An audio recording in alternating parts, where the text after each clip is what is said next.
So I was getting ready to harvest my citrus, and I was like, okay, I should make a quick video because I want to share what the fruit looks like. It's the first time fruiting, and I'm talking about a blood orange, a Moro blood orange that we got last year, sometime in the summer or in the early fall, but we've only had it for a few months.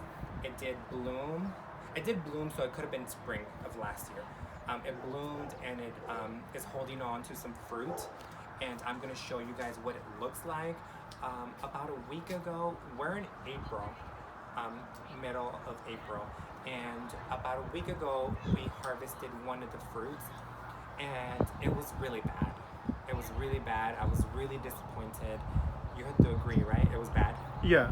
It had no sugar content. It was just very watery. I'm hoping it was just too early. That's how I have to. Me too. That's how I have to describe it. It was very, very watery, and it wasn't even. It had no tartness. It had no sweetness. It was just watery. It was beautiful, but watery. I was not expecting that. I've had blood oranges before, and they're just delicious. So I'm hoping we picked it too early. I read online you pick them in like early to mid spring. That's when they should be ripe. The color is already there, so I don't know what happened. But the citrus is doing really good. Here in my area, we are in growing zone 8B, and we get really cold for citrus. If I were to put citrus in the ground in my main orchard, it would probably die back severely, if not kill the bush or the tree. And I know because I've done it before with my Satsuma mandarin that I thought was going to be cold hardy enough to handle being put in ground. It is one of the most cold hardy citrus out there as far as cold hardiness with citrus, but it almost did die. So all of these had to regrow, so it's been regrowing for the past year and a half, maybe 2 years, and we're finally getting blooms. We've never had fruit, so this is the 2020 now, and we are getting blooms for the very first time, and I'm thinking this is the year that we are going to have some Satsuma mandarins. So yeah, here's the bloom starting to form. Can you see them? Can you show them? Here's the bloom starting to form. It's just a few, but I'm guessing it's gonna have more in a few weeks. There's just tiny little blooms just forming. They're very small there, and here's a bigger one here. This one here. Look at this one's really big in here. You see this one here?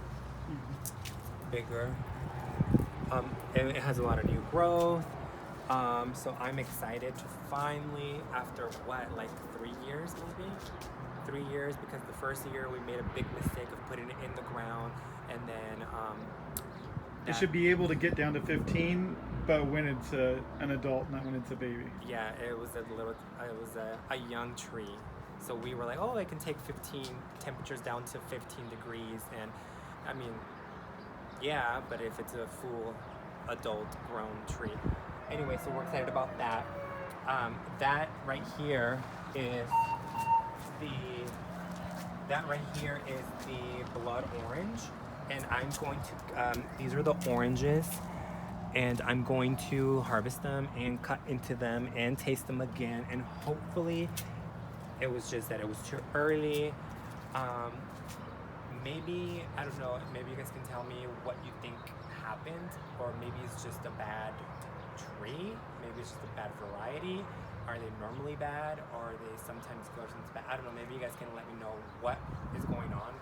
I do feed them because citrus are heavy feeders, and I feed them with an organic fertilizer monthly because they're heavy feeders.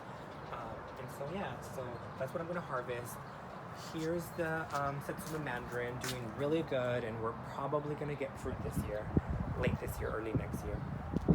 And then there's a star fruit. And this is a star fruit that we're growing from seed. We've had it indoors, and today's actually the first day that we brought this thing out. So it's out for the spring, summer, and fall, and then we might leave it out here because I did say that this is like a little microclimate, meaning like it's just warmer in this area because my house is here, so the heat from the house creates just warmth in this area. So the heat from the house protects them, keeps them a couple of degrees warmer. It has a little overhang, so it protects them from the frost and from the also the way the house is positioned, it protects it from the wind. So it's protected from the wind. It's also several degrees warmer, and it's protected from the frost because it has this overhang. So, and it's just basically a little like a long planter. If you can see, it's just a long planter, just a lot outlining like the entrance leading to my front door. So perfect little microclimate. That's why I'm able to grow this citrus in zone 8B. But I think because they were left out all winter long with snow, with cold freezing temperatures, and there's very little damage, almost no damage. I would say no damage at all. So I'm thinking I'm gonna put them in ground and see if they can get bigger and get bigger harvest. They are dwarf citrus, so they should be okay in these areas. So yeah, perfect microclimate. So if you're trying to push the zone hardiness in your area, you need to find a microclimate that works in your area, in your house. Just find the warmest, more sheltered area. So yeah, so I'm gonna pick those. And these guys did really good. The Meyer lemon, if you haven't had a Meyer lemon, I don't have any to show you. They were beautiful, delicious. My favorite lemon, I don't know if it's a true lemon. I think it's a hybrid between a lemon and an orange. But it tastes like a lemon, but like a really sweet, delicious lemon. Not sweet, but sweeter than a lemon. It's still very tart, pucker. So you can use it as a lemon. It is a lemon, just a sweeter, slightly sweeter than your normal lemons. But it's my favorite. It's heavy producer. It produces tons and tons of lemons. You can see how many flowers. They're already starting to form the little baby lemons. And it's just every year it's loaded. It's known for being a very heavy producer of lemons. And then I'll show you guys a couple other little guys. This guy is new. This is a Sudachi lemon, and it's got blooms already, even though it's really, really small. And we just put it in the pot. It just came a couple months ago in the early spring, like early spring, and it's grafted. So that's probably why it's trying to make fruit already, even though it's probably not gonna hold it. And if it does, I'm gonna take it off because I'm scared it's gonna break because it's so skinny and so small. I probably won't allow it to hold on to its fruit, even though I'm dying to. Maybe just one. I don't know. I really, really want to try it. It's supposed to be. I purchased this because it's supposed to be a cold hardy. If you let it citrus, make it that branch. Yeah, because it's a smaller branch. Yeah. And so it's supposed to be a cold hardy citrus. Hardy to what? Like what we've read online. Maybe down to 0 or 5. So there's a lot of information online. We don't really know. We don't really know, so we're testing it out. So we're hoping that we can grow this in ground, in the main orchard, in the back as a pretty nice sized tree. But for now, because it is very small, I don't think it's going to be that hardy. Normally when they say like the hardiness is when they're full grown mature trees. And we learned that with the Satsuma mandarin. It's an Acheng papeda crossed with, I think, mandarin. Just like the yuzu. With the mandarin, just like the yuzu. I think. So don't quote me. The Acheng papeda is... It's an ancestral citrus. And it is like the most cold hardy of the citrus. One of the most cold hardy. Of the true citrus, yeah. Of the true citrus. Because then you have the trifoliate, like the trifoliata, like the hybrids with citrus, which... The trifoliate orange, and we have one to show you, but it's basically got 3 leaves. It's not a true citrus, but there is crosses to create some sort of edible citrus, and they're basically trying to create something cold hardy, because they're taking the cold hardiness of the trifoliata and the yumminess of the true citrus and trying to create something wonderful. But I'll show you a trifoliate. We have one. It's a trifoliate orange, I think. But so that's a yuzu. No, that's the sudachi, and then this is the yuzu. Sudachi is like a lime or a lemon? It's supposed to be like a lime. It's green and it's like the size of a lime. So this is the yuzu. We're growing it from seed. Stayed out all winter. It has a little bit of, it's not looking great, but it's got new leaves. It's already growing thorns. It's very thorny, and I'm thinking it's gonna do just fine now that the weather is getting warmer. I think it's gonna do just fine, considering that it is this small. Look at my hand. It's this small, and it was left out over the winter. Even though this is like a little microclimate, it still did really well for such a small tree. So we have that. If you want to see a fully grown yuzu, the Riverside Citrus State Park has one. Yeah. So let me cut those citrus so I can show you what they look like. The blood oranges. Star fruit. So yeah, so this is like a little subtropical area. These are very hardy. They do really good here in this desert climate. So they really don't need to be taking up this prime real estate. So I'm thinking I might relocate them, because they can take the hot summers, the cold winters. They're perfectly adapted for this high desert climate, and I can instead grow something that really needs that protection. Like I'm dying to grow guava, like the Ruby Supreme or something like that will really benefit from this little microclimate that I have going on here, and I might be able to grow that. So it just makes more sense for me to have a guava here than this really hardy bush, even though it's beautiful and ornamental and it brings pollinators. But I'm thinking I can have better use of this location. So I mean, I can have 3 small trees because I have 3 bushes. So I can grow maybe some star fruit, which I do have there. Maybe I can grow it in the ground. Maybe some guava. So that's my idea. That's kind of what we're thinking, to use this like prime real estate for something that we can grow out in the yard, because we're getting too cold, but we really want to have. So that's what we're thinking. So I'm cut these. Okay, so I'm just gonna snip them here. Like I said, they were really bad. They tasted really bad. I've never had a blood orange taste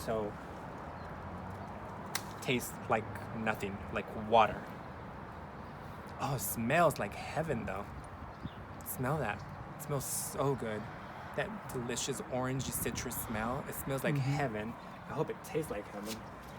Also, it is a young tree, so this is like its first time so first crop. We just got it last year. Smells so good. Now let's cut into them, and we will show you, and we'll taste. I'm really hoping it tastes better. The white powder is not bird crap. That is. No, it's not. I sprayed. What did I spray? It's Diatomaceous earth. Yeah, because we had a little bit of. This one looks darker. A little bit of. Let's see. What were they? Aphids? I don't know what they were. I think it was aphids, and so. Let me move this here. This here. Ta-da! Isn't that beautiful? That is so beautiful. But it did not taste like what it looks like. So here you go, baby. Try that. You gonna taste? I'll taste. I really hope it's not bad, because it was bad, the first one we picked. And we picked it a couple of weeks ago, right? You tasted it? It's bad, huh? It's bad. It's not sweet. It's tart. The blood flavor is there. It's better. There's no sweetness. But this one actually is tart. The other one had no tart. It was just Mm-hmm. water, very watery. The tartness is there. The sweetness is not.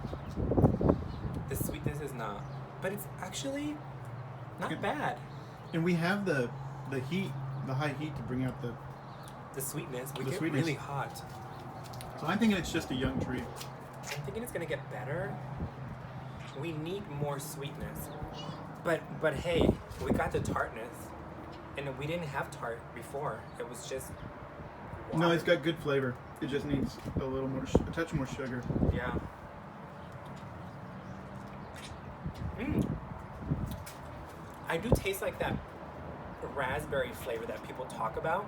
Mhm. Do you taste it? Mm-hmm. That raspberry berry flavor coming through, but I wish it was a little bit sweeter. It would have been perfect because the tartness is there, and the berry flavor is there, just more sweet. I don't know. Maybe I overwatered it, and so I watered down the flavor. I don't. I think it's just because it's the first crop. A lot of times Hopefully. the first crop. But it's so pretty.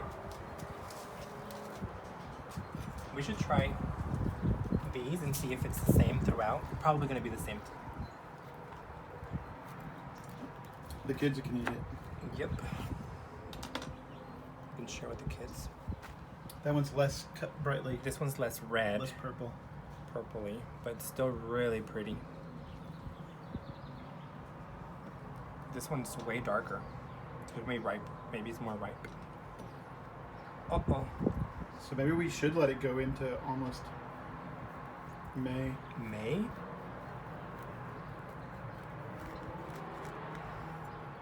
Oh, this one's darker. Ooh. This one's as dark as this one. It's got some seeds. But yeah. So there you have it. Beautiful. It tastes okay to me. Mm-hmm. It tastes good. That would actually be really good flavor in like a lemonade, like a pink lemonade. Yeah, or you can use it to like make your drinks pretty. Mhm. But yeah, just a little bit more sugar. If you guys know why they're not as sweet or what could help bring out that sweetness, let me know. But yeah, so that's it. I will see if I get some mandarins, Satsuma mandarins. I'll definitely get lemons. I'll try to do a video. Sorry. Someone's driving their motorcycle. Are they supposed to be sheltering in place? Well, we are too. We're in our yard. Yeah. All right, so I'll let you guys go. I'm gonna go enjoy these and share with my kids, and we'll talk later. I'll do a video of what's the back yard, what the orchard in the backyard is looking like.